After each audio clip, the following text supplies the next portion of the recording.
చెప్పండి. ఇప్పుడు ఏదైతే ఉందో మీరు చూసినట్లయితే దాదాపు సోషల్ మీడియా చాలా ఐటీడీపీ చాలా ముందుగా ఉంది వైఎస్ఆర్సీపీ సోషల్ మీడియా కంటే అంటున్నారు. మీరు ఎందుకు వెనకబడి ఉన్నారు? జగన్మోహన్ రెడ్డి గారు మీకు అప్పచెప్పిన బాధ్యత ఏదైతే ఉందో దాన్ని సక్రమంగా నిర్వర్తించలేదు అంటున్నారు. అసలు చేసే మంచిని ఎందుకు ప్రజల్లో తీసుకెళ్ళలేకపోతున్నారు మీరు సోషల్ మీడియా ద్వారా?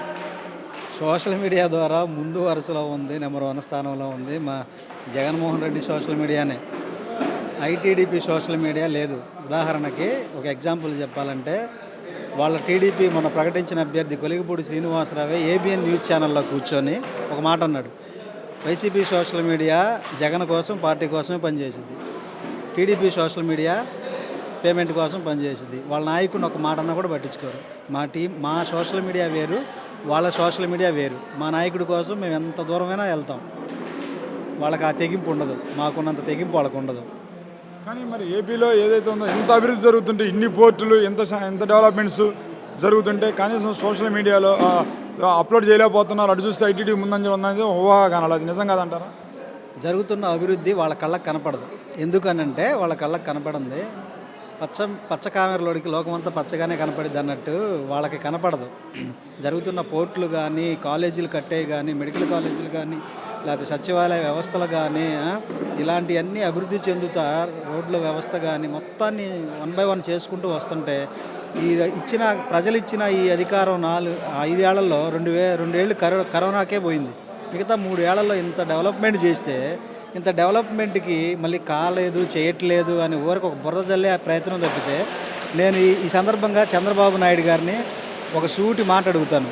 ఏమని అడుగుతానంటే, 14 ఏళ్ళు ముఖ్యమంత్రిగా ఉండి నేను ఇది చేశాను అని చెప్పుకోలేని స్థాయిలో ఆయన ఉన్నాడు.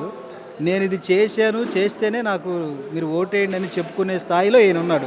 జస్ట్ ఇచ్చిన 5 ఏళ్లలో 3 ఏళ్ల పరిపాలనకే, 2 ఏళ్ళు కరోనాకి పోయింది, ఈ 3 ఏళ్ల పరిపాలన నేను ఇది చేశాను, నాకు ఓటేయండి అని అడుగుతున్నాడు. ఆయనకి లేదు ఆ ఛాన్స్.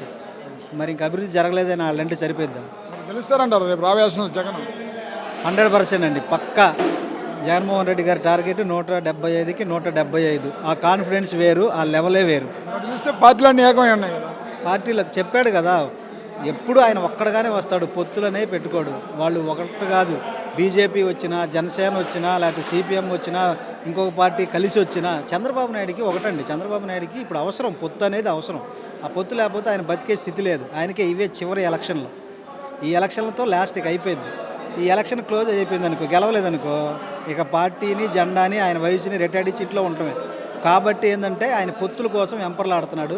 జగన్కి ఇంకేమైందంటే భవిష్యత్తు ఉంది. ఈ భవిష్యత్తు ఆయనదే. ఆయనకి పొత్తుల కోసం వెళ్ళాల్సిన అవసరం లేదు. అది ఆయనకు తెలియదు. అది. Subscribe to Social TV Telugu for more videos. Hit the bell icon for faster updates.